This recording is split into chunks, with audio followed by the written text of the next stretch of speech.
what's up, guys? I am filled with so much joy right now, but I'm also so tired because I drove a little under 4 hours just to be able to get this TV. My local Best Buy, which I was supposed to pick it up from, somehow ran out of stock. I was supposed to pick it up in 2 days, but they were telling me that I wasn't going to get it for basically in another week.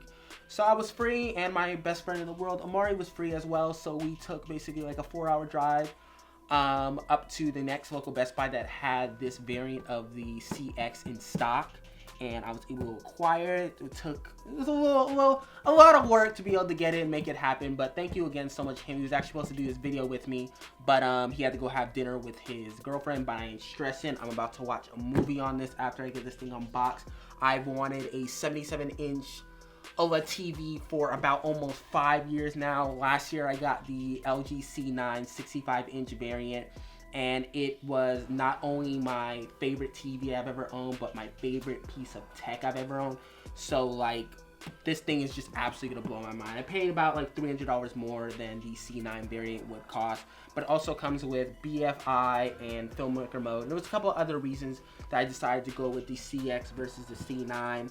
But I know you guys are excited as me to see the inside of this thing and the whole unboxing process. So without further ado, let's hop right in. So first, let me elaborate on why I got the CX versus the C9. First, this is the, oh, damn, these are tough. Okay, give me a second. This is the newest model of the LG OLED TV. And everybody knows that even with like phones or whatever, the newest models of whatever you get is going to not only get the newest software first, but it's also going to have the support of like softwares for the longest. And a lot of people know, and a lot of people are upset about it, is LG usually supports their newest model TVs for not newest model TVs, but newest model TVs for the longest after. And when I say that, I mean like currently the LG CX and the C9, you take out these things from the side to be able to put up from the bottom, but the LG CX and the C9 currently have, I believe, this update that allows Apple TV to be used within the TV, like the software itself. And ooh, these things are tough. Give me a second. Okay. And with that, the B9 still doesn't have support. I believe it's supposed to be getting support, but it hasn't gotten support yet. And with that, it's just the CX is the newest model, so it's going to get the updates and stuff for the longest. I'm not saying that the C9 is going to stop getting support anytime soon, because it's probably, if not LG's most purchased OLED ever, because not only was that the generation when OLEDs became at most affordable, but also just a lot of people are getting them, especially with the next gen consoles coming up. Dang, these things are tough. Ooh. Okay. Let me get this one first. God dang. Okay. Okay. Got that out. Ooh. Okay. So, as I said, just basically longest software support. Next thing, as I was talking about, is the, oh, you pull it up, okay, is the BFI support. Dude, if this was a 65-inch TV, this would be easy, but this is 77. Honestly, like, God, unboxing my PB4000 last week was already troublesome, and this is just even next level. Oh, I gotta be super careful with this. Okay. As I said, my friend Amari was supposed to be unboxing this with me, so I'm kind of doing this by myself. Gotta be careful, gotta be delicate. These things can bend very easily because of how skinny the display is. Okay. Whoa, whoa. Okay. You know, what was that? When me screaming just whoa like that kind of reminded me of like when Michael threw a watermelon on the Stanley's car in the office. Because like he threw it and bounced on a trampoline. He's like, whoa, whoa, whoa, whoa, whoa. Okay, but luckily my thing didn't break. Okay, this is the stand I'm getting. So, oh shoot. Gosh, this box is freaking huge. Give me a second, guys. Oh, this is a lot harder than I thought it would be. I plan on talking, plan on jazzing it up with you guys, but I didn't realize how difficult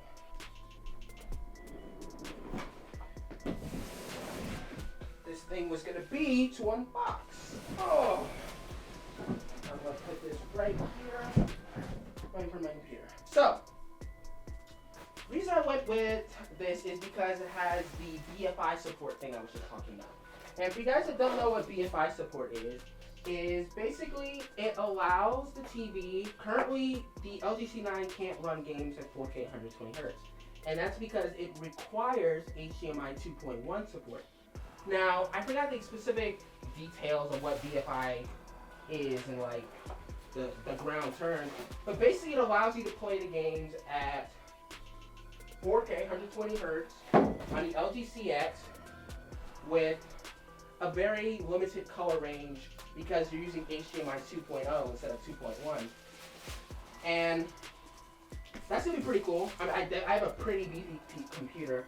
For you guys to see my previous videos, I have 2080 Ti SLI, but as soon as, what's it called, those 30 series TVs come out, ooh, goodness, man. This is, okay, honestly, maybe I'm just trying to rush this. Not rush this, but I'm just super excited to get this, so maybe let me just slow down real quick.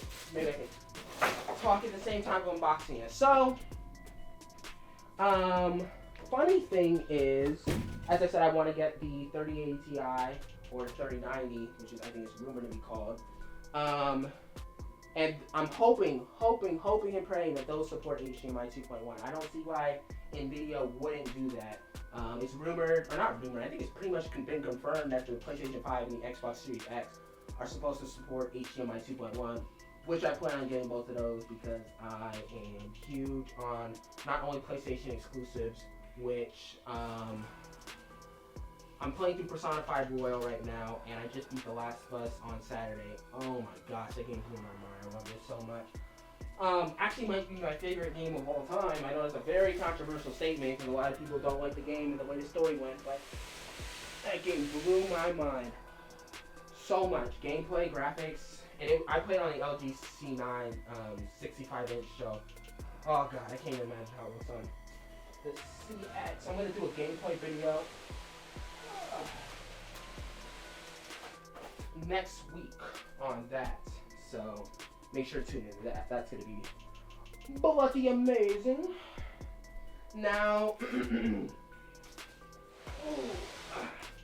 another feature that this TV has is Filmmaker Mode, and Filmmaker Mode basically allows you to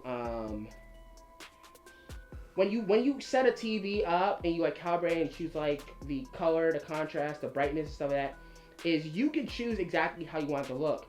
Filmmaker Mode kind of like throws that aside and it's like, okay, this is how the person that made this movie wanted the movie to look, and we're going to calibrate your settings specifically for that movie. I don't know if there's any movies supported right now. I saw somebody use it in a video with 1917. Maybe it's supported. I haven't done that much research into what movies are supported, but definitely excited to use that as well. Whew. But honestly, the biggest thing came to, I know a lot of people were saying that the CX is like $500 more than the C9, but I got this for $300 more, and then plus the warranty that I got from Best Buy. So, my God, what is this? Okay. Wait, sorry. I'm saying what is this, but I'm like, behind the TV. Okay. Oh, it's the stand. Dude! Why is this so heavy? Oh my gosh, here. Right here. This thing. I have no idea. I mean, it has to support the TV, but god dang. Okay. Let's take off. We're gonna take this off.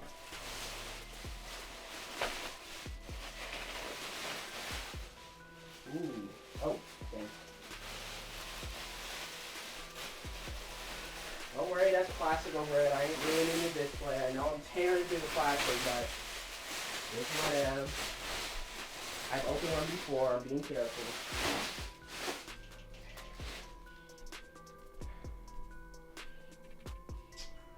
Honestly, let's see. You know, I was going to like pull it out, but now I'm realizing if I take it out, the TV's either going to be like lying on its face or I'm going to have to put it on its back. And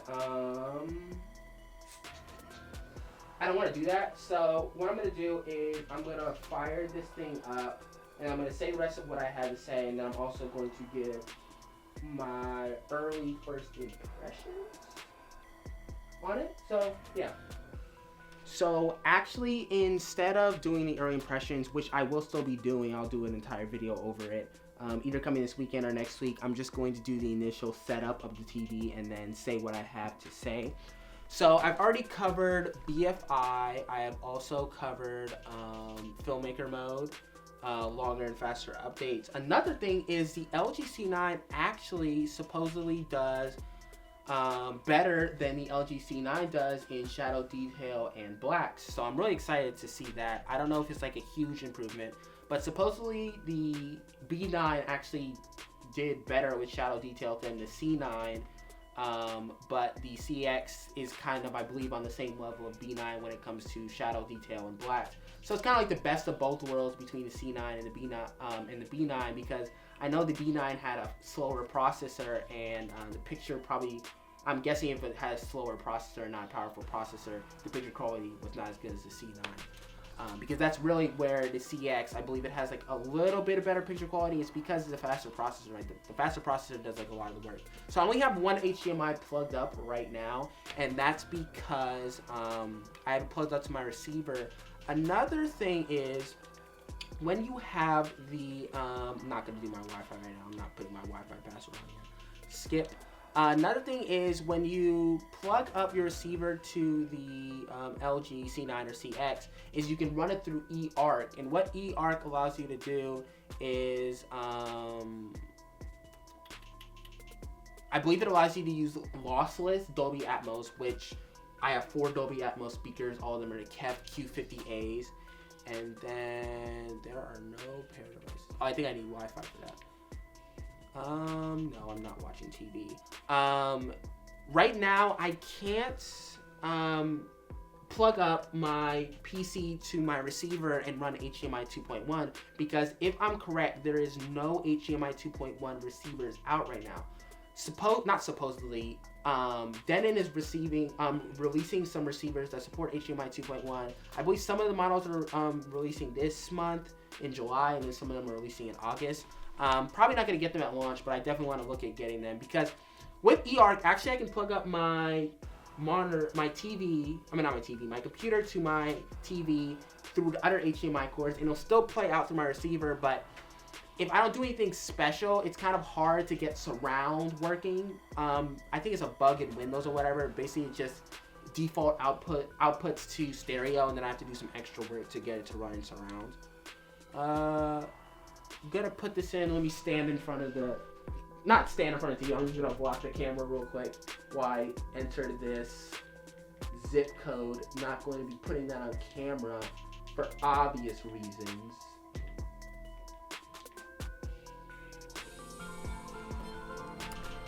Alright, LG's deep learning technology can enhance image clarity and resolution according to the content being viewed and provide optimized depth effects in virtual 5.1. I don't know what those are. I guess. Okay, I don't really like that. Wait. That's coming out of the TV? That's actually pretty impressive. I'll try the AI picture. I don't know what that is. Let's see. First use is completed. Starting the TV experience with the LG AI TV. Oh.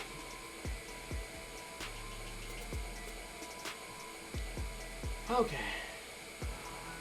Actually, here.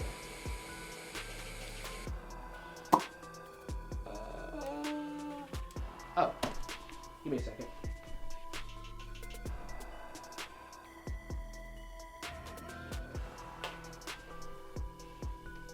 Got my receiver controller for my Denon X3600H and my Apple TV.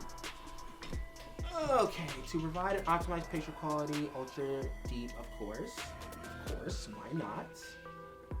Then the HDR display thing should show up in the top right, I believe. Yep, there it is, HDR. Try Dolby Vision, of course. Why wouldn't I use Dolby Vision? It's the best format of HDR out right now. Not out, well, yeah, available. No signal. Yeah, I was like, okay, yeah, it should definitely go through. Okay. Let's see. Wow. Give me a second. Let me scoot back this thing. Because this is like the first time you might have seen it. Dude, this is a huge jump. 65 inches to 77 inches is huge. Okay, here. Let me... Dang, I have to reset all my picture settings on everything. Can I use Technicolor on my Apple TV? Oh, exit edit mode. So, Cinema Home. No, you can't use... Okay, so you can't use Technicolor on Apple TV. Okay, so 80... I run contrast and OLED light on 100. Brightness, you will not get the black that you want unless you run the TV in 48 or below. There's like it's 48 or 47 or below, but basically that's like the difference between having gray and black. I believe I run my sharpness at 30. Color, I like really vivid colors, so personally I have mine set at 70. Or was it 71? I think it might be 71. Advanced controls. I might make some errors on this. Oh shoot. I might make some errors on this. I usually have all the settings that I usually do, but I'm trying to remember everything exactly. I think I have dynamic contrast on low. Super resolution, I have it on low as well. Peak brightness, high, of course. It's very limited options when you're using your Apple TV. It's like when I'm using my Blu-ray player, I have the Panasonic UB820, so that allows me to do a lot more. I have all these on low. Black level auto, interesting. Motion eye care. Why won't it allow me to edit True Motion? That's really weird. I don't know. This is my first time, like, I guess, using it, so I'll figure out. I'll apply all inputs for Cinema Home. Oh, let me set my sound mode to... That's a pretty cool feature. I know the E9 is the one that has all the fancy sound equipment built in, but as I said, I just upgraded to a dedicated sound system, so... internal speaker, HDMI ARC.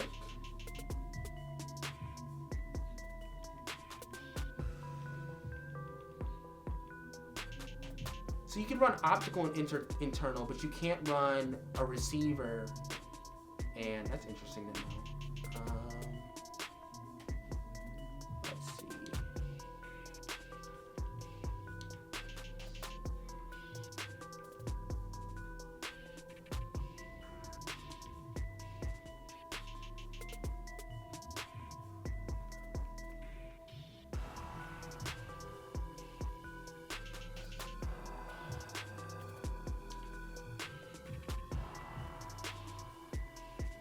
Did I do something? Is the E-Art not supposed to be... I'm sorry, I stopped talking. I was kind of just got sidetracked for a second.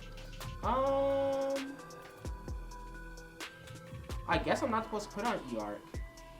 That's surprising. Okay.